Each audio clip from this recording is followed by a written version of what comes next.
Hi sir, నమస్తే. నమస్తే అండి. చాలా రోజులైంది కలిసి. అవును. ఏం పిలవాలి మిమ్మల్ని? సాయిరామ్ శంకరనాల, సాయి శంకరనాల, రకరకాల పేర్లు మార్చుకున్నారు మీరు. నేనా? లేదే. లేదా? లేదు. సాయిరామ్ శంకర్ న్యూమరాలజీ అదేం పెద్ద పట్టించుకోరు? ఉంటుందండి. ఉంటుంది. ఉన్న పేర్లో ఏదైనా సెట్ చేసుకోవాలి తప్ప అని. ఏమైనా స్పెల్లింగ్లు మార్చడం అలాంటివి అదే న్యూమరాలజీ కదా. అదే జరిగింది. మామూలుగా ఏదో యాడ్ చేస్తారు, ఉంటుంది కదా. ఇప్పుడు ఇప్పుడు నమ్మకం అంటే ఓకే, ఒకటి నమ్ముకొని మనం ఏదో రీచ్ అవ్వాలని అనుకుంటూ ఉంటాం. కొందరు ఏమంటారు, ఓకే ఇది నమ్మితే అదే అలాగా వస్తారని. ఓకే, అవన్నీ మనం మాట్లాడుకోవచ్చు. బట్ నా ప్రజెంట్ సిచ్యువేషన్లో చాలా అంటే ఇప్పుడు నా లైఫ్లో మీరు వచ్చారనుకోండి, నాలాగా మీరు ఆలోచిస్తారు. సో ఆయనలాగా నేను ఆలోచించలేను కదా, అంటే ఎదుటోళ్ళు ఎవరైతే. బట్ మీరు అన్నట్టు నేను కొంచెం అది ఉంది, మరీ పట్టించుకోనట్టు ఉండదు, మరీ పట్టించుకున్నట్టు ఉండదు. సాయిరామ్ శంకర్ టాలెంటెడ్ యాక్టర్, అందరికీ తెలుసు. ఎందుకు విజయాల వేటలో కాస్త వెనకబడ్డాడు? అదే ఫస్ట్ యాక్టర్గా మీరు అన్నట్టు ఉంది కదండి. సో అది వస్తుంది. ఇప్పుడు ఇదే లేదనుకోండి, మనం అసలు ఈ టాపిక్ ఉండదు కదా, ఉండదు కదా. నిజంగా అది ఉంది కదా, డెఫినెట్గా మన పనిని బట్టి అది వస్తుంది. ఇంకంతే, అదే నేను నమ్మానండి. ఎందుకు అన్నది ఎందుకంటే సినిమా ఆడలేదు అందుకు. సినిమా ఎందుకు ఆడలేదు అంటే జనాలకు నచ్చనందుకు కదా. జనాలకు ఎందుకు నచ్చలేదు అంటే అదే మిస్టరీ ఎప్పుడు కూడా. మనం నచ్చిన కదా, మనకు నచ్చిన కదా, వాళ్ళకి నచ్చుతుందా లేదా అనేది వాళ్ళకి నచ్చేంత వరకు మనకు తెలియదు, అంతే. సో ఇందులో రీజన్ ఏమీ లేదు. నేను చేసిన సినిమా, నాకు నచ్చిన సినిమా, నాకు నచ్చిన కదా జనాలకు నచ్చేటట్టు లేదు, అంతే. అదే అందుకే రాలే. బట్ మనకు అంటే ఆ సినిమాకి నేనేం చేయగలను అది నేను చేసుకుంటూ వెళ్ళిపోతున్నానండి. సో ఇందులో పెద్దగా ఏమంటారు, దీనికి ఒక కారణాలు ఏమీ లేవు, ఇదే కారణం. ఎవరి కెరీర్ అయినా డౌన్ఫాల్ అయితే రెండు కారణాలు ఉంటాయి. ఒకటి స్వీయ తప్పులు, మనం కొన్ని తప్పులు చేయడం. రెండోది ఎవరో తప్పులు చేస్తే మనం బలి కావడం. రెండిట్లో ఏది ఎక్కువ జరిగింది? రెండూ జరిగినాయండి. ఒకటి ఏంటంటే, ఒకటి నేను నాది తప్పు, రెండు మీరు తప్పు చేస్తున్నారని తెలిసి కూడా నేను తప్పు ఉండడం ఉంది సార్, అది కూడా నాది తప్పు. సో వాళ్ళని నేను బ్లేమ్ చేయనండి, వాళ్ళని నేను బ్లేమ్ చేయలేను. ఎందుకంటే అందులో కూడా నేను ఉన్నాను కాబట్టి, అది కూడా నాకు సంబంధించిందే కాబట్టి, నా స్వీయంగా జరగకపోయినా నా సమక్షంలో జరుగుతుంది కాబట్టి అది నాదే తప్పు అవుతుంది. సో మ్యాక్సిమం నా వల్లనే ఈ జనాలకి నచ్చేటట్టు నేను కథలు చేయలేకపోయాను. అయితే నేను ఎన్నుకున్న కథలు మంచివే. సో ఆ టైంలో మా రిలీజింగ్ ప్రాబ్లం లేదా పబ్లిసిటీ ఇంత రీచ్ వెళ్ళింది కదండి, ఇంత కూడా రీచ్ వెళ్ళని జరిగింది. అసలు సినిమా రిలీజ్ అయిందా అని ఇండస్ట్రీలోనే తెలియకుండా కూడా కొన్ని సినిమాలు రిలీజ్ అయినాయి. అది పెద్ద విచిత్రం. సో ఎందుకు ఇప్పుడు ఈ టైంలో రిలీజు అని నేను అంటానండి, అడుగుతాను కదా, తెలుగు ఎక్స్పీరియన్స్ ఉన్నప్పుడు అడుగుతాం కదా. వాళ్ళు ఏదో కారణాలు చెప్తారు. మరి ఇప్పుడు సినిమాలు ఎవరో చూడట్లేదు కదా, 6 తర్వాతే షోలు ఉన్నాయి, సీమాంధ్ర ప్రాబ్లమ్స్లో ఉన్నారు. ఎందుకు అంటే 6 తర్వాత ఓకే, అప్పుడు నేనేం చేయను, చేయలేనండి. సో ప్రాబ్లమ్స్ ఉన్నాయి, కాకపోతే వాళ్ళది కాదు, నాదే అదంతా. నేను అక్కడ ఆపలేకపోయాను, చేయలేకపోయాను. అది దానికి కారణం ఏంటి? మన ముందు ఒక తప్పు జరుగుతుంటే ఏదో కథ అనుకుంటారు, ఆ కథ అనుకున్నట్టు రావడం లేదు, తెలిసిపోతుంటుంది. ఒక సినిమా, ఒక సీన్ ఇంకొంచెం బాధిస్తే బాగుంటుంది అనిపిస్తుంటుంది. అది అక్కడ ఎందుకు బ్రేక్ చేయలేకపోయారు ఆ టైంలో? కాదండి, నేను చూసినప్పుడు ఎలా అంటే అండి, కొన్ని సినిమాలు బాగున్నాయి. ఎగ్జాంపుల్ చెప్తానండి. బంపర్ ఆఫర్ తర్వాత నేను శ్రీహరి గారితో చేశాను. అలానే తేజ గారు నాకు అవకాశం ఇచ్చారు. తేజ గారి సినిమా బాగుంటుందండి, వెయ్యబద్దులు చాలా బాగుంటుంది. మీరు ఇంట్లో కూర్చొని చూస్తే అలా నెమ్మది వెళ్తుంది. బాగున్న కథలు చాలా ఉన్నాయండి. బాగున్న కథని కరెక్ట్గా స్క్రీన్ మీదకి వచ్చేసరికి కొన్ని నాకు అర్థమైపోయాయి. అప్పుడు నేనేం చేయలేను, దానికి అసలు నేనేం చేయలేను. దానివల్ల ఏమవుతుందంటే మళ్ళీ వేరే ప్రాబ్లమ్స్ వస్తాయి కదండి. సో అర్థమవుతాయి, అది ఎప్పుడంటే లాస్ట్ మూమెంట్లో అర్థమైనాయండి కొన్ని. దానికి నేను ఏం చేయలేను. కానీ వీటిని నేను సస్టైన్ చేయగలను. కొన్ని డెసిషన్స్ నేను తీసుకోలేను, ఎందుకంటే ప్రొడ్యూసర్స్ కానీ లేకపోతే అలా ఉంటుంది కాబట్టి. సో రకరకాల కారణాలండి. సో ఆ కారణాల వల్లే నేను రీచ్ అవ్వలే, ఆ సినిమాలు రీచ్ అవ్వలే. నేను ఓ రకమైన సినిమా ఉంటుంది, అవును. చాలా బాగుంటుందండి అది. డైరెక్టర్ మన శైలేంద్ర అని చాలా బాగా తీసాడండి. మీరు ఇప్పుడు చూసినా చాలా బాగుంటుంది. అది మేమేంటంటే బడ్జెట్ ఎక్కువైపోయేవాడం వల్ల ప్రొడ్యూసర్స్ కూడా ఎంతవరకు దాన్ని హోల్డ్ చేయగలరు. సో రిలీజింగ్ కూడా మంచి కంపెనీ ద్వారా వెళ్ళాం. అప్పుడు మల్టీ డైమెన్షన్స్ ద్వారా వెళ్ళాం, వాసు గారు వెళ్ళాం. కాకపోతే మేము రీచ్ అవ్వలేదు. సో అది మంచి సినిమా. అలాంటివి కొన్ని జరిగినాయండి. సో దానికి నేను ప్రాక్టికల్గా ఇది జరగకూడదు, ఈ నెక్స్ట్ ఇది తీసుకోవాలి అని అనుకుంటాం తప్ప అది మన చేతిలో ఉండదు. అవును. సినిమా అంతా పూర్తయిన తర్వాత ప్రమోషన్ వరకు వచ్చేసరికి పెద్ద టాస్క్ అయిపోతుంది. అవునండి. మీ మీద వదిలేసి, అంటే కొత్త ప్రొడ్యూసర్లు కావచ్చు, వాళ్ళకి ఎక్స్పీరియన్స్ ఉండకపోవచ్చు, మీ మీద వదిలేసి మీరు ఎలా చేసుకుంటే అలా చేసుకోండి అని వదిలేసిన సందర్భాలు ఉన్నాయి కదండి. ఉన్నాయి. అంటే ఎలా అంటే ఇప్పుడు గ్యారంటీగా ఎవరో ఒకరు నాకు సపోర్ట్ చేస్తారు కదండి. సినిమా చూసినప్పుడు ఇప్పుడు లాస్ట్ టైం రిలీజ్ అయిన 1000 చాలామంది సపోర్ట్ చేశారండి. అంటే నేను వెళ్ళినప్పుడు అడిగినప్పుడు కూడా రిలీజ్ చేశారు. సాయిధరం తేజ్ గారు అవనివ్వండి, లేకపోతే నాగ చైతన్య గారు, అనిల్ రావుపూడి గారు, చాలామంది ఆ సినిమాకి సపోర్ట్ చేశారండి. హరీష్ శంకర్. అయితే ఎంతవరకు నేను చేయగలను, ఇంతవరకు చేయగలను. ఈ చేసిన దాన్ని బయటికి తీసుకెళ్ళాలి కదండి. ఇప్పుడు నాగ చైతన్య గారు చేశారన్న విషయం మనకు తెలియాలి కదా. మన ఇండస్ట్రీకి కాదు కదా, మనకు తెలియాలి కదా. అది రీచ్ చేయలేకపోయాం మేము. ప్రాబ్లం అదే జరిగింది లాస్ట్ సినిమాకి అండి. అప్పుడు నేను దాన్ని ఏం చేయలేను. అలాంటిని నెక్స్ట్ మనం దీన్ని చేయకూడదు అని అనుకుంటాం, కానీ అది నా చేతిలో లేదండి. ఇంత ఎక్స్పీరియన్స్ దొరికిన తర్వాత, ఇన్ని అనుభవాలు వచ్చిన తర్వాత, ఇన్ని పాఠాలు నేర్చుకున్న తర్వాత ఏదో కొత్త డిసిజన్ ఏదో తీసుకోవాలి కదా. అదే పాఠం అండి. ఇక ముందు ఇది చేయకూడదు అని ఏదైనా అయ్యారా? అదే లేదండి. అదే అంటున్నాను. ఏంటంటే ప్రతిరోజు ప్రతి మినిట్ కొత్త పాఠం, కొత్త ఒక ఇన్సిడెంట్, అక్కడి నుంచి మనకి ఎక్స్పీరియన్స్ వస్తూనే ఉంటుంది. ఇదే అని మనం చేయలేము సార్. అది జరగదు, దాని మీద పెట్టుకోలేం. ఉన్నదాన్ని చాలా కేర్ఫుల్గా ఇంతకుముందు జరిగినట్టు జరగకూడదు అని తీసుకెళ్ళడం తప్ప మనకు కొత్త ప్రాబ్లం వస్తుంది. మనకు తెలియకుండా ఇంకొక ప్రాబ్లం మనకి తగులుతుంది. ఈ సినిమాకి ఇదా ఎక్స్పీరియన్స్ అని అనుకుంటాం. సో ఏం లేదండి, ఉన్నదాన్ని కరెక్ట్గా వెళ్తుందా లేదా, వెళ్ళట్లేదు, వెళ్ళకపోతే మనం ఏం చేయొచ్చు, ఇది చేయగలం, ఇది మన చేతిలో లేదు అన్నదైతే ఉందండి. బట్ ఇప్పుడు అన్నీ నా దగ్గర ఉన్నాయనుకోండి, ఏమో అలా జరుగుతుందేమో, కరెక్ట్గా జరుగుతుందేమో. టీవీలో మీ సినిమాలు వస్తున్నప్పుడు స్కిప్ చేసిన సందర్భాలు ఉన్నాయా? Any cinema? మీ సినిమాలు? నా సినిమా నేను చూడలేదు సార్. థియేటర్లో చూసుకున్నాను, టీవీలో చూడలేదు. నిజంగానే చూస్తే అలో ప్రేమిస్తారు చూస్తానండి, 143 చూస్తాను, అంతే. పూరి జగన్నాథ్ తమ్ముడు అన్న ఆ నీడ నుంచి బయటికి రాలేకపోతున్నారు మీరు. ఎందుకు అండి అని అనిపిస్తుంది మీకు ఎప్పుడు? నాకేమనిపిస్తుంది, నీడ వల్ల కదా నేను ఉన్నాను. అవును. ఇప్పటికీ ఇన్ని సినిమాలు చేసిన పూరి జగన్నాథ్ తమ్ముడు అనగానే ఎక్కువ ఇప్పుడు అంతే కదా సార్, ఎప్పుడు అదే ఉంటుంది. అంటే ఇప్పుడు ఆ నీడ దగ్గరే ఉన్నాం కాబట్టి అది ఎందుకు పోవాలనుకుంటాం కాదు, ఉంటుంది. మీరు ఎంత దూరం వెళ్ళండి అది ఉంటుంది. కాకపోతే మనది కూడా ఒక ఐడెంటిటీ ఉంటుంది. ఎంత వచ్చినా సరే పూరి జగన్నాథ్ గారు తమ్ముడే అంటారు. సో అది ఉండడం మంచిదే, అంతే. అది మన మీద ఏం పడిపోదు కదా, దానివల్ల ఏమి మనకి ఇది అవ్వదు, దానివల్ల ఇంకా గుర్తింపు ఉంటుంది.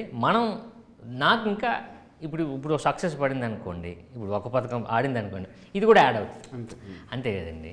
సో నేను చాలామంది అంటూ ఉంటారు, కానీ దాంట్లో నాకేం ఒక అన్నయ్యగా మీరు చేయాల్సిందంతా చేశారంటారు. ఎవరండి? పూరి గారు ఒక అన్నయ్యగా ఎంత చేయాలో తమ్ముడికి అంత చేశారంటారు. అంటే ఒక అన్నయ్యగా ఎంతమంది చేయలేదో అంతమంది కన్నా బాగా చేశారు, చాలా బాగా చేశారు. నిజంగా చాలామంది ఉంటుంటారండి, బట్ నాకు అన్నయ్య తెలుసు, ఇంకొకరు తెలిసిన వ్యక్తి ఇంకొకరు ఉన్నారు.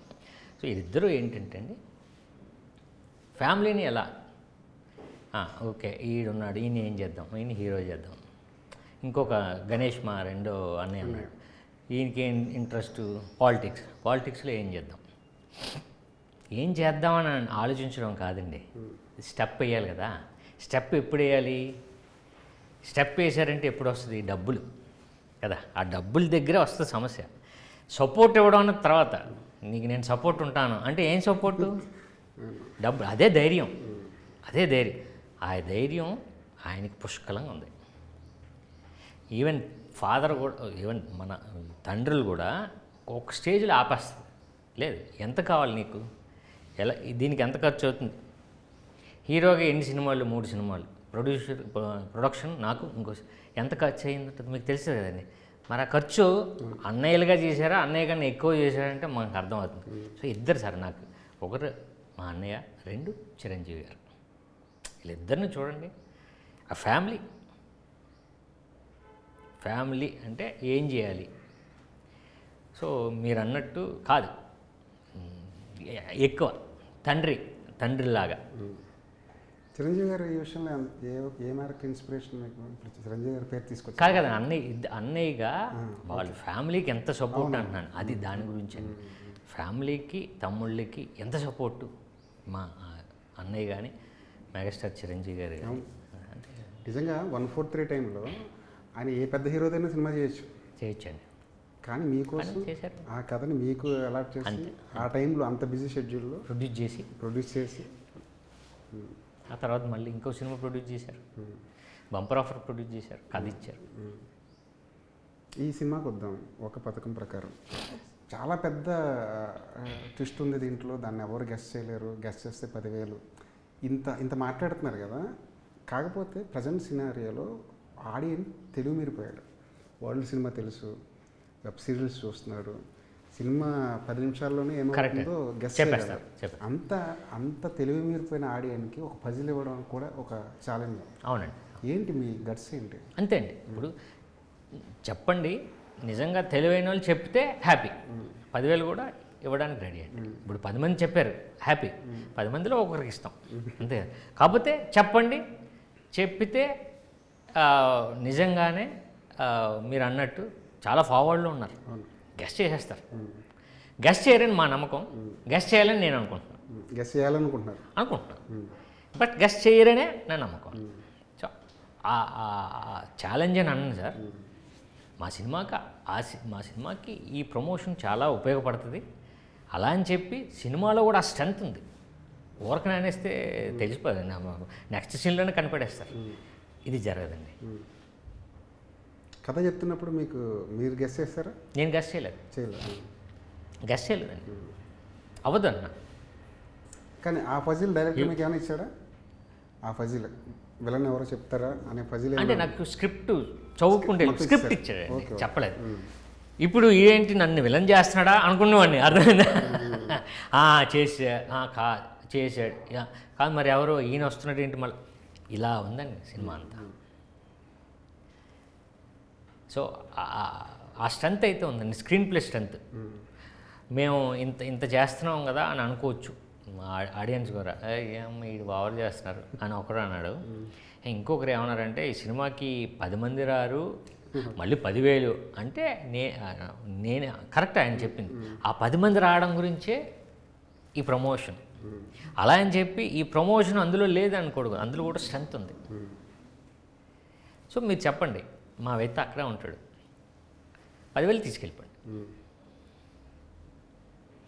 సో మీరు ఖర్చు పెట్టేది ఎంత అని పక్కన పెడితే అండి, ఎందుకంటే ఆడియన్స్ ఎప్పుడు కూడా సినిమా ఇండస్ట్రీకి ఒకటి ఏంటంటే ఇన్వెస్ట్మెంట్ వాళ్ళు చేస్తారు. మనం బతకడానికి ఆడియన్స్ ఇన్వెస్ట్ చేస్తారు. మిగతా బిజినెస్లో ఉండదు. ఇప్పుడు బిజినెస్ అనుకోండి, ఇప్పుడు కిరాణా వ్యాపారం ఉందనుకోండి, ఆయన మన సరుకులకి ఆయన లేకపోతే మనం అవ్వదు, రోజువారీ సరుకులు. అలాగని చెప్పి మనం లేకపోయినా అక్కడ అవ్వదు, అంటే ఇద్దరికి మ్యూచువల్ ఉంటుంది. ఇక్కడ అలా లేదండి, ప్యూర్లీ మనం బతకడానికి ఆయన ఇన్వెస్ట్ చేస్తారు కదా. సో నేనేమంటున్నానంటే, అలాగే మీరు సినిమాకి రండి, ఓకే ఈ సినిమాని ఏదో పెట్టాడు రా, అసలు ఏంటో వీడు మనల్ని అంత తక్కువ వేస్తున్నాడు, రండి ఓ 10,000 గెలుచుకెళ్ళిపోండి. 6 నేషనల్ అవార్డ్ విన్నర్స్ టుగెదర్ అని పోస్టర్లు పెట్టారు. అంటే మీరు నేషనల్ అవార్డ్ సినిమా ఏమైనా ట్రై చేస్తున్నారా? నేషనల్ అవార్డ్ విన్నర్స్ 6 ఉన్నారండి. 6 కలిసి అంటే ఎలాంటి క్వాలిటీ ఇద్దాం అనుకుంటున్నారు ఆడియన్స్కి? డెఫినెట్గా ఈ సినిమా నేషనల్ అవార్డ్స్కి పంపిస్తామండి మనం అవును. 100% పంపిస్తాం. అన్ని కేటగిరీస్లోని వెళ్ళేంత దమ్ముంది ఈ సినిమాలో. ఆల్రెడీ విన్నర్స్ కదండి, మళ్ళీ వాళ్ళ తాలూకా ఎబిలిటీ ఈ సినిమాలో స్ట్రెంగ్త్ ఉందండి సినిమాలో. ఎవరెవరు 6 డైరెక్టరు ఆయన నేషనల్ అవార్డు విన్నర్. ఆయనకి స్టేట్ అవార్డ్స్ వచ్చినాయి. ఒకటేమో ఇంటర్నేషనల్ బెర్లిన్ అవార్డు ఉందండి. అంటే 5000 మూవీస్లో వరల్డ్లో ఈయన ప్రొడక్షన్ చేసిన సినిమాకి అవార్డు వచ్చింది. సో అది నాకు తెలిసి ఆస్కారు ఇంకోటి దాని తర్వాత థర్డ్ కేటగిరీ అంటే పెద్ద దానికి నేషనల్ అవార్డు కూడా వచ్చింది. డిఓపి అండి, కెమెరామెన్. మీరు gangs of Wasseypur, Dev D, Chandni bar, Udta Punjab, తర్వాత ఏమో బెల్ బాటమ్, పెద్ద సినిమాలండి. ఆయన డిఓపి, ఆయనకి నేషనల్ అవార్డు. అన్నీ న్యాచురల్గా ఉంటాయి సినిమాలన్నీ. చాలా అండి, చాలా నేచురల్. బేసిక్గా ఆయన డైరెక్టర్ కూడా. గోపి సుందర్ గారు ఆయన మ్యూజిక్ అండి. ఇది బ్యాక్గ్రౌండ్ స్కోర్. మ్యూజిక్ రాహుల్ రాజు, ఆయన కేరళలో చాలా మంచి మ్యూజిక్ డైరెక్టర్. ఇక్కడ ఓ మై ఫ్రెండ్ చేశారు. తర్వాత మేకప్ పట్నం షా అని, తర్వాత సౌండ్ డిజైనర్ వీళ్ళు. వాళ్ళని ఏరుకోరు తీసుకున్నారా ఏంటి? వీళ్ళందరూ ఫ్రెండ్స్ అండి డైరెక్టర్ అందరూ. అందరూ. లేకపోతే మనం వాళ్ళని నేను తేలను, డిఓపిని తేలాం, ఇంపాసిబుల్. వీళ్ళందరూ దొరకొచ్చేమో కానీ రాజీవ్ రావు గారు దొరకరు. ఆ బడ్జెట్ కానీ లేకపోతే ఆయన్ని మనం అప్రూవ్ చేయ విధానం కానీ తేలం. ఈ సినిమాని మామూలుగానే కథ తర్వాత ఇలానే స్టార్ట్ చేశాడండి, ఒక బడ్జెట్లో. అన్నయ్య డిఓపి రాజీరావు గారిని తెద్దాం అంటే నేను షాక్ తిన్నాను. రాజీరావు గారు ఎలా వస్తారని. అంటే నేను చేశాను సినిమా అన్నయ్య రసూలు ఆయనే డైరెక్టరు, ఈయన ప్రొడక్షన్లో ఆయన డైరెక్షన్ చేశారు. అవునా అని అప్పుడు ఆయన రావడం జరిగింది. రాజీవ్ రవి గారి గురించి నేను ఎందుకు చెప్తానంటే ఆయన పరిచయం లేకపోయినా ఆయన గురించి నాకు తెలిసింది. ఎలా అంటే గ్యాంగ్స్ ఆఫ్ వసేపూర్ నాకు చాలా నచ్చిన సినిమా. మీరు చూసుకుంటారు గ్యాంగ్స్ ఆఫ్. ఎంత రియలిస్టిక్గా తీశారు అనురాగ్ కశ్యప్ గారు. దాని మీద ఏం చేశానంటే డివిడీలు కొన్నా. అప్పుడు డివిడీలు ఉన్నాయి, మేకింగ్ కూడా ఉంది. ఆయన బుక్ రాశారు దానిపైన, ఇది ఎలా చేసామని. ఆ బుక్ కూడా తెప్పించుకున్నాను. అంటే అంత నేను ఫాలో అయ్యానండి. ఆ టైంకి ఈయన ఆ పేరు చెప్పాడు. సో అలా ఆయన వచ్చారండి. ఆయనతో వర్క్ చేయడం నాకు అంటే ఒక ఆరాధన ఉంటుంది కదండి, ఇలాంటి వ్యక్తి ముందు మనం చేస్తున్నాం కదా అని. సో ఈ సినిమాకైతే ఆయనతో పరిచయం నాకు చాలా మంచిదైందండి. ఫ్యూచర్లో ఎప్పటికైనా మనం అప్రూవ్ చేయవచ్చు. చాలా డౌన్ టు ఎర్త్ ఉంటారు. అది ఇదివరకు మంచి కథ వచ్చినప్పుడు మంచి సరైన టెక్నీషియన్ లేకపోవడం వల్ల ఫెయిల్ అయిన సందర్భాలు ఉంటాయి. ఇప్పుడు మీకు ఆ ఎక్స్క్యూజ్ కూడా లేదు. ఎందుకంటే 6 నేషనల్ అవార్డు విన్నర్స్ మీ సినిమాలో పనిచేస్తున్నారు. అంటే టెక్నికల్గా ఎక్కడ తప్పు చేయడానికి ఆస్కారం లేని సినిమా కదా. 100% బాగుంది, మీరు మంచి మాట అన్నారు. అది చాలా నచ్చింది. ఎక్స్క్యూజ్ కూడా లేదు. సినిమా బాగా వచ్చింది, సినిమా కథ బాగా వచ్చింది. ఇక పబ్లిసిటీ చేస్తే సినిమా నిలబడిపోద్ది సార్, దాంట్లో డౌట్ లేదు. మేము జనాలను రీచ్ అయ్యామా, జనాలకి ఈ సినిమా రీచ్ అయిందా, మార్నింగ్ షోకి జనాలకి మేము జస్ట్ ఓపెనింగ్ తెచ్చుకున్నామా, సినిమా నిలబడిపోద్ది. కానీ మీరు అన్నదే చాలా కష్టం. అదే కదా, షోకి ఓపెనింగ్లు తెచ్చుకోవడం పరిస్థితి ఈ మధ్య పెద్ద సినిమాలు కూడా దొరకదు. నేను అంటుందండి వాళ్ళు వచ్చేయొద్దు, అదే అంటున్నాను నేను. అంటే ఓపెనింగ్స్ అంటే మాట ఏంటంటే చూడడానికి మాకు ఒక ఇంత బంచ్ ఆడియన్స్, చిన్న ఒక ఆడియన్స్, ఒక బంచ్ వస్తే చాలు. ఓపెనింగ్స్ ఉదయం లేచి బ్రష్ చేసుకొని వచ్చారు కదండి మన కదా. సో ప్రాక్టికాలిటీ ఏంటంటే ఆ 30-40 మంది ఆ థియేటర్కి అలా వస్తే చాలు. మ్యాట్నియా ఈవినింగ్ షోకి స్ప్రెడ్ అవుతుంది సినిమా. మౌత్ టాక్తో ఆడిస్తాం అన్నట్ల ఆడుతుంది. ఆడిస్తామని మీరు నేను అనలేని మాట మీరు ఆడిస్తా అంటారు. మౌత్ టాక్ సరిపోద్ది ఈ సినిమాకి. అంటే ఎప్పుడు కూడా అలాగే జరుగుతుంది అండి. సినిమా మౌత్ టాక్ వల్లే మ్యాట్నే వస్తుంది. అది ఎంత పెద్ద సినిమా ఉన్నాయి కాబట్టి ఓపెనింగ్స్ని బట్టి, సినిమా స్కేల్ని బట్టి ఓపెనింగ్స్ ఉంటాయి. మీ హిట్స్ 143 కానీ బంపర్ ఆఫర్ కానీ మ్యూజికల్గా పెద్ద హిట్స్ అవి. సూపర్ హిట్ లేదు. మ్యూజికల్గా పెద్ద హిట్ అయితే మీ సినిమా ఇంకా మినిమం గ్యారెంటీతోనే వెళ్ళిపోతుంది. కానీ అంత మ్యూజికల్ హిట్స్ ఇచ్చి తర్వాత సినిమాలు చేస్తున్నప్పుడు మ్యూజిక్ మీద పెద్దగా దృష్టి పెట్టలేదేమో అనిపిస్తుంది. అంటే ఇప్పుడు డైరెక్టర్స్ ఉంటారు కదండి, ఇక్కడ అన్నయ్య కదా, ఇప్పుడు డైరెక్టింగ్ బట్టి ఉంటాయి సాంగ్స్ కూడా. అది మన చేతుల్లో ఉన్నాయి. అన్నీ మంచి మ్యూజిక్ నేను చేసినవన్నీ మినిమం సాంగ్స్ బాగుంటాయండి. బట్ రీచ్ అవ్వడం రేంజ్ ఉంటుంది తప్ప మినిమం సాంగ్స్ అన్నీ బాగుంటాయి. ప్రతి సినిమాలో కూడా సాంగ్ బాగుంటాయండి. గోపి సుందర్ని తీసుకొచ్చారు, సిద్ధి శ్రీరామ్తో పాట పాడారు. 2 సాంగ్స్ ఎంతవరకు హెల్ప్ అవుద్ది ఈ ఆల్బమ్కి సిద్ధి శ్రీరామ్? మీరు మాట్లాడారు కదా, అవును. ఇంకో సింగర్ అంటే మాట్లాడేవారు. అంతే, అదే హెల్ప్ అండి. రేపు సాంగ్స్ రీచ్ అయింది, రేపు థియేటర్కి వచ్చిన వాళ్ళకి చాలా బాగుంటుంది. 2 సాంగ్స్ కూడా చాలా బాగుంటాయండి. ఒకటి మెలోడీ, ఒకటేమో సాడ్ సాంగ్. సముద్రగని గారితో ఎక్స్పీరియన్స్ మంచి ఎక్స్పీరియన్స్ అండి. అంటే ఆయన డైరెక్టర్, యాక్టర్, మంచి అసలు వచ్చిన దగ్గర నుంచి అలా ఉంటాడు, ఇలా ఉంటాడు. ఇందులో ఇప్పటి వరకు ఆయన చేయలేదండి క్యారెక్టర్ మన తెలుగులో. ఆయన దగ్గర నుంచి ఎంటర్టైన్మెంట్ ఈ సినిమాకి ఆయనే చేస్తాడు. ఎంటర్టైన్మెంట్ కామెడీ ఆయనే చేసేది, సీరియస్. సో చాలా బాగా వచ్చిందండి. శ్రీకాకుళం నుంచి వైజాగ్ వచ్చిన ఎస్ఐ క్యారెక్టర్, అంటే ఆ స్లాంగ్, ఆ మాడ్యులేషను అంతా పట్టారా మరి? శ్రీకాకుళం పట్టడం కొంచెం కష్టం కదా? అంటే ఆయన కాదు, మనం డబ్ చేసాం. మన డైరెక్టర్ గారే చెప్పారు దానికి. చిన్ని కృష్ణ గారు తెలుసు కదండి, మన డైరెక్టర్ చిన్ని కృష్ణ గారు అసలు అదిరిపోయింది. నాకు తెలిసి ఈ సినిమా నుంచి ఆయన డబ్బింగ్ చెప్పుకోదు కదా, తప్పదు చెప్పాలి. డైరెక్టర్ చిన్ని కృష్ణ, డైరెక్టర్ చిన్ని కృష్ణ ఆయనకి ఆ స్లాంగ్ బాగా వచ్చు కాబట్టి చాలా బాగా వచ్చు, చాలా బాగా చెప్పారు. ఇప్పుడు ఈ నేర్చుకోవాలి, అది ఆయన పెట్టుకోవాలి.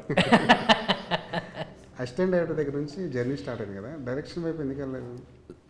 ఎప్పుడు ఉందని నాకు ఆలోచన, ఎప్పుడు ఉందని. ఇప్పుడు గ్యాప్స్ వస్తున్నాయి కదండి, దానికి సంబంధించిన పని అయితే నేను చేసుకున్నానండి. ఆ గ్యాప్ అందుకే వచ్చింది అని నేను ఎప్పుడు ఫిక్స్ అవుతాను. ఇప్పుడు నేను ఆ ప్రయత్నం స్టార్ట్ చేశానండి. సో అదేదో అయిన తర్వాత మళ్ళీ మిమ్మల్ని కలుస్తాను కాబట్టి. కథలు రెడీ చేశారు? చేశానండి. ఈ జానర్ అని ఉండదండి నాకు. నేనే ఇంకొకరితో నేను చేయలేనండి. సో నాకున్న బడ్జెట్ నా మీద ఇంత అన్నారు కదా, దాంట్లో ఏం చేయగలం అది చేశా.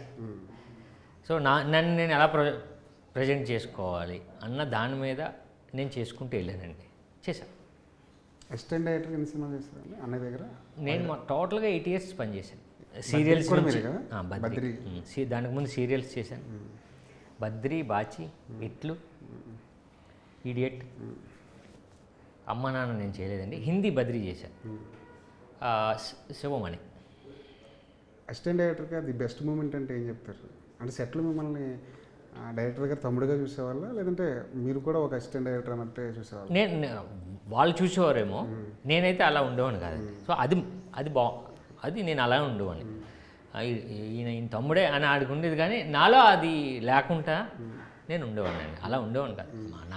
మా టీము, మా అసిస్టెంట్ డైరెక్టర్ బద్రి అండి. నాకు ఫస్ట్ టైము అంటే ఫస్ట్ నేను అసిస్టెంట్ డైరెక్టర్గా ఆ సినిమాకి నేను లేను. లక్కీగా ఒకరు మానేస్తే అందులో నేను లేను. నెక్స్ట్ సినిమాకి చేద్దిరి అనరా నువ్వు, సరిపోయింది టీం అన్నాడు. నెక్స్ట్ టైం అలాగా ఒక వ్యక్తి టక్కని పక్కనే మన మల్లిగారని డైరెక్టర్ అయ్యారండి. ఆయన కృష్ణవంశీ గారు పిలిస్తే ఆయన అటు వెళ్ళిపోయారు. అప్పుడు త్రివిక్రమరావు గారు ప్రొడ్యూసర్, ఎవరో కుర్రను తీసిరావయా అన్నారంట. వెంటనే నా ఫోన్ కూడా వచ్చే నువ్వు అర్జెంట్గా అని నేను వెళ్ళాను. అలా జాయిన్ అయ్యాను బద్రికి. బద్రి ఎక్స్పీరియన్స్ చాలా మంచి ఎక్స్పీరియన్స్. అంటే అప్పటికే పవన్ కళ్యాణ్ గారు సూపర్ స్టార్. సో ఆయనతో పనిచేయడం. ఇంకోటి ఏంటంటే వెళ్తే కో డైరెక్టర్ వెళ్ళాలండి ఆయన దగ్గరికి, డైరెక్టర్ గారు ఎలా ఉంటారు. ఇంకొకటి ఎవడ వెళ్తారంటే క్లాప్ బాయ్ వెళ్తారు, అది నేను. సో క్లాప్ నేనే సినిమా అంతా. ఆయనతో ఎక్స్పీరియన్స్ మంచి మూమెంట్స్ ఉన్నాయండి ఆయనతో. ఒక్కొక్కసారి అంటే అప్పుడు నాకు తెలియదు కదండి ఆయన స్టారు, కానీ సార్ నా ఫ్రెండ్స్ వచ్చారు ఫోటో అని అడిగాడు. అని లేచారు. మనకి అది అంటే అప్పుడే వచ్చాం కదా, ఆయన కూడా ఏం లేదు. ఓకే. సెట్లో మెస్మరైజ్ అయిన సందర్భాలు ఏమన్నాయి? బద్రి అంటే ఎందుకంటే ఫస్ట్ ఆడియన్ అక్కడే ఉంటారు, ఫస్ట్ ఆడియన్గా చూస్తారు. ఏ సీన్ బాగా ఎంజాయ్ చేస్తారు సెట్లో? ఫస్ట్ డే అన్నయ్య ఫస్ట్ డైరెక్షన్ బద్రీలో, ఫస్ట్ షాట్, ఫస్ట్ సీను. బద్రీలో మీరు వైలెంట్ సీన్ ఉంటుంది, అదండి మన గ్రాండ్ కాకతీయలో పెట్టారు ఫస్ట్. సో ఆ వైలెంట్ సీను అందరూ వెయిటింగ్ ఏంటంటే దానికి DOP national award winner Madhu Ambatkar, చాలా పెద్ద డిఓపి. ఇప్పుడు ఈయన ఎలా చేస్తారు, వెయిటింగ్ కదా, అవునా. అందరూ వెయిటింగ్ ఫస్ట్ డే. నాకు అది లేదులేండి, ఎందుకంటే మా పని మా టెన్షను అలా ఉన్నాను. నీట్గా 4 o'clock ప్యాకప్ అయిపోయింది, 4 or 5 అయిపోయింది, టక్కని తీశారు. త్రివిక్రమరావు గారు అన్నయ్యని హక్ చేసుకున్నారు. అర్థమైపోద్ది కదండి, పెద్ద ప్రొడ్యూసరు ఇలా పెట్టాడు, షార్ట్ తీసాడంటే అర్థమైపోయింది వాళ్ళకి. సో ఫస్ట్ ఎక్స్పీరియన్స్ అదండి. సో అంటే ఆ అన్నయ్య కెరియర్కి first cinema, first scene, evening appreciation చాలా బాగా వచ్చింది. సో అది చాలా మెమరీ అండి. అందులో కూడా అమీషా పటేల్ గారు, పవన్ కళ్యాణ్ గారు. సో ఆ సెటప్ అంతా చాలా పెద్ద క్యాన్వాస్ కదండి. అప్పుడు అన్నయ్య దగ్గర నుంచి ఏం నేర్చుకున్నారండి ఒక డైరెక్టర్గా? ఏమి నేర్చుకోవాలో అన్నీ నేర్చుకున్నాను. డైరెక్టర్గా అయితే అండి ఆయన అంటే స్క్రిప్ట్స్ మాకు ఇచ్చేసేవారండి. అంటే ఏంటి, టైపింగ్ ఆయన రాసిస్తారు, డిస్కషన్ ఏమి ఉండదు కదా, ఇంకొకరితో డిస్కషన్ ఉండదు. ఆ రాత ఇద్దరు ఉండేవాళ్ళు, నేను అశోక్, తర్వాత ఇంకొక కృష్ణ, వీళ్ళకి అర్థమవుతుంది అది. రైటింగ్ నీట్గానే ఉంటుంది, బట్ ఏముందో అది దాన్ని మేము డిటిపి చేయాలి. సో అది తీసుకుని వెళ్ళి డిటిపి చేయడం. సో సినిమా పరంగా అసిస్టెంట్ డైరెక్టర్గా కానీ లేకపోతే స్క్రిప్ట్ రైటింగ్లో కానీ ఆయన దగ్గర చాలా విషయాలు నేర్చుకున్నామండి. అంటే ఫస్ట్ ఏంటంటే ఆయన చెప్పేది ఫాస్ట్ సినిమా ఒక టైం ఉంటుంది కదండి, ఆ టైంలోనే నువ్వు చెప్పాలి. ఆ టైం కూడా ఏంటి, గంట అది ఫిక్స్ చేయాలి. అంతేగాని నా కథను ఎంత చెప్పాలి అంటే, రామాయణం చెప్పాలంటే మనకు 2 గంటలు నెల పడుతుంది కాదు, 2 hours లేదా 10 minutes 2-5 2 మ్యాక్సిమం. నైట్లో దొంగతనం చేయాలి, అది రాసుకో తప్ప మ్యాక్సిమం స్క్రిప్ట్కి నైట్లు లేకుండా చూసుకోమంటారు. సో ఇవన్నీ ఇదంటే చిన్న టిప్సే కదండి. కాకపోతే నాకు ఇంకోటి ఏంటంటే బుక్స్ ఇచ్చేవారు స్టార్టింగ్. ఆయన బ్రిటిష్ లైబ్రరీ అని ఇక్కడ ఉండేది, అందులో మెంబర్షిప్ ఉండేది అన్నయ్యకి. దాని అన్నీ తీసుకుని జెరాక్స్ ఉండేవి. నేను కొత్తగా అలా వచ్చినప్పుడు నేను బుక్స్ ఇది చదువుకోరా అన్నాడు. సరే చదువుతూ ఉంటాం, కాదు కొన్ని అర్థం అవ్వవు, కాకపోతే తెలియని మ్యాటర్లు కొన్ని తెలుస్తూ ఉంటాయి. సో అలా నేను ఆ స్క్రీన్ ప్లే బుక్స్ అప్పుడప్పుడు నాకు ఇచ్చేవారు, అది చదువుకునేవాడిని. మా టీంతో కూర్చోబెట్టి స్క్రిప్ట్ గురించి ఆయన నరేట్ చేసేవారు, లేకపోతే చిన్న డిస్కషన్స్లో కూర్చోమనేవారు. సినిమా లొకేషన్లో ఫాస్ట్గా ఏంటి, ఆల్టర్నేట్ ఏంటి, ప్రతిదానికి ఇది కాకపోతే ఇదేంటి, ఇది కాకపోతే ఇదేంటి, 6 o'clock అయిపోవాలి, ప్యాకప్ అవ్వాలి. ఈయన అరగంట ముందే అయిపోయింది ప్యాకప్. సో ఇవన్నీ ఇంపార్టెంట్ అండి. అంటే అటు క్వాలిటీ ఉండాలి, అనుకున్న కథ రావాలి, 2 ప్రొడ్యూసర్స్గా మనం ఏమనుకున్నామో ప్రొడ్యూసర్స్కి అది చేసేయాలి. ఇది ఆయన ఫాలో అవుతున్నది. హీరోగా వర్క్ చేస్తున్నప్పుడు సినిమాలో నేను ఇంతలో ఎందుకు ఆ క్యారెక్టర్ చేయాల్సి వచ్చింది? హీరోగా చేస్తుంది కదా మీరు. అవునండి, దానికి బ్రేక్ ఇచ్చి అన్నయ్య కోసం చేస్తారు. అది అలా అన్నయ్య దగ్గర ఆప్షన్స్ ఉండవు, అలా ఉండవు. ఇందులో క్యారెక్టర్ ఉందిరా, నీకు ఉపయోగపడుతుంది, నేను నీ క్యారెక్టర్ చెప్తాను, నచ్చితే చెయ్యి, అంతే, సింపుల్, అంతే. ఈ క్యారెక్టర్ నచ్చితే చెయ్యి అని ఒక ఆప్షన్ ఇచ్చారంటే, బాగుందంటే అది డెఫినెట్గా బాగుంది. అలాగని చెప్పి నాకు కూడా చెప్పారు క్యారెక్టర్ చెప్పే. కానీ నేను ఇంతలో అది క్యారెక్టర్ గుర్తుండిపోయే క్యారెక్టర్ అసలు ఇప్పటికీ ఒక ఫ్యాన్కి అది ఒక ఇప్పుడు ఇప్పుడు చాలామంది ఉంటారు కదండి, సార్ నేను ఇంతలో మీరు చేశారు కదా అలాంటి క్యారెక్టర్ నాది అంటారు. అంటే ఫ్యాన్స్. సినిమా ఇండస్ట్రీకి సంబంధించింది, బయట క్యారెక్టర్ ఇది ఒకటే, పబ్లిక్ క్యారెక్టర్ ఇది ఒకటి. నిజంగా ఉంది ఆ క్యారెక్టర్. లాస్ట్లో హీరో గురించి చెప్పే డైలాగులు, సూసైడ్ది, దీనివల్ల క్యారెక్టర్ నిలబడిందండి. ఇప్పుడు నేను ఎక్కడ కనిపించినా 143 బంపర్ ఆఫర్, నేనింతే. ఏమంటే జ్యూల్ రోల్ చూసారా, ఈటీవీలో వస్తుంటుంది ఏ సినిమా, అలో ప్రేమ, అది బాగుంది, ఇదే మాట్లాడతారు ఇప్పటికీ. డేంజర్ చాలామందికి నచ్చిందండి, కృష్ణవంశీ. కానీ ఆ టైంలో కరెక్ట్గా ఆ మీటర్ పట్టుకోగలిగితే ఇప్పుడు బంపర్ ఆఫర్ తర్వాత ఇంకో హిట్ పడి ఉంటే వెంటనే ఏమైపోదు, కెరీర్ ఇంకా ఫాస్ట్గా వెళ్ళదు మీరు. మధ్యలో బ్రేకులు రావడం వల్ల ఇదంతా అంతేగా. కాదండి, అదే అంటున్నాను.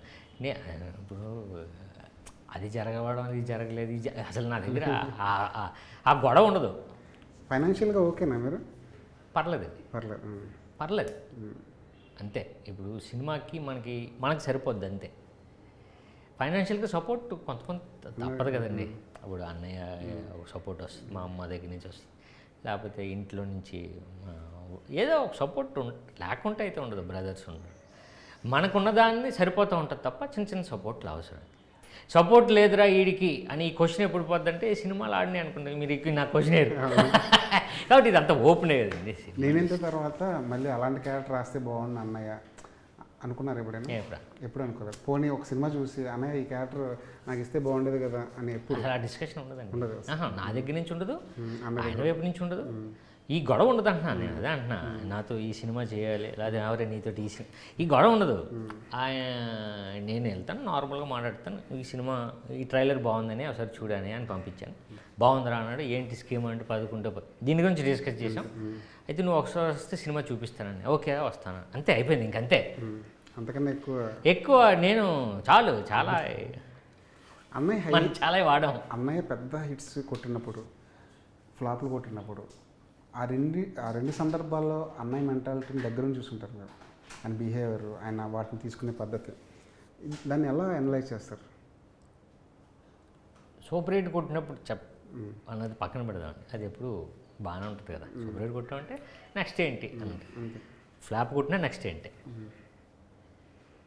ఇది రాయలేదు అప్పుడు నెక్స్ట్ ఏం కథ ఎక్కిద్దాం, ఇది ఎక్కిద్దాం, దీన్ని ఏం చేయాలి, మన ముందు ఎన్ని పడ్డాయి, 2-3 ఫ్లాప్లు పడ్డాయి, ఇప్పుడు కొట్టాలంటే సరే అని చెప్పి ఒక టైం ఇంకెవరిని అంటే లోన్లీగా కూర్చుంటాడు, రాయడం స్టార్ట్ చేస్తాడంటే అంతే అయిపోద్ది. అదే పోకిరి, అంతే. అదే ఇంకో సినిమా అంటే ఆయనకి ఎప్పుడూ కూడా హిట్ తర్వాత ఫ్లాప్ తర్వాత ఏంటి, ఇంక వేరే లేదండి. ఇప్పుడంటే ప్రొడక్షన్ అది స్టార్ట్ చేశారు కాబట్టి కొంచెం బర్డెన్ వచ్చింది. సో ఇంకోటి ఏంటంటే అండి, ఆయన సినిమా ఫ్లాప్ అయినా నాకు తెలిసి మినిమం బడ్జెట్లోనే ఉంటుంది కాబట్టి అండి, సేఫ్ అయిపోతుంది. సేఫ్లోనే మ్యాక్సిమం అండి. నెక్స్ట్ ఏంటి మీరు ఒక పథకం ప్రకారం? నెక్స్ట్ కమిట్ అయ్యాను. బట్ దీని మీద నేను బాగా కూర్చున్నాను. ఎందుకంటే మీరు అన్నారు కదా సినిమా ఇంకా ఇందాక ఏదైనా ఎక్స్క్యూజ్ లేదు, ఇంకా మీరేమనుకున్నారు అది వచ్చింది. సో దాన్ని నేను తీసుకెళ్తే, మా టీం తీసుకెళ్తే గ్యారంటీగా నిలబడిపోతానండి. నేను నిలబడిపోతాను. దాని తర్వాత ప్లాన్ చేసుకుందాం. మీరు అన్నారు కదా ఇందాక నేను కథ రాసుకున్నాను, నేనే హీరో అని. ఆ ప్రయత్నం నేను స్టార్ట్ చేస్తాను. లేకపోతే నేను అప్రూవ్ చేయడానికి బాగుంటుంది, లేదా నన్ను మీద ఇన్వెస్ట్ చేయడానికి ఎవరో కొత్త ప్రొడ్యూసర్ రావచ్చు, లేదా నాకే ఎవరైనా సెట్ అయితే నేనే తీయొచ్చు, ఏదైనా జరుగుతుంది దీని తర్వాత. 2025 మీకు మంచి హిట్ రావాలని, మీ కెరీర్ ఇంకా ఫాస్ట్గా పరిగెట్టాలని కోరుకుంటున్నాను. కోరుకోవద్దండి, అయిపోయింది. Right sir, all the best. Thank you.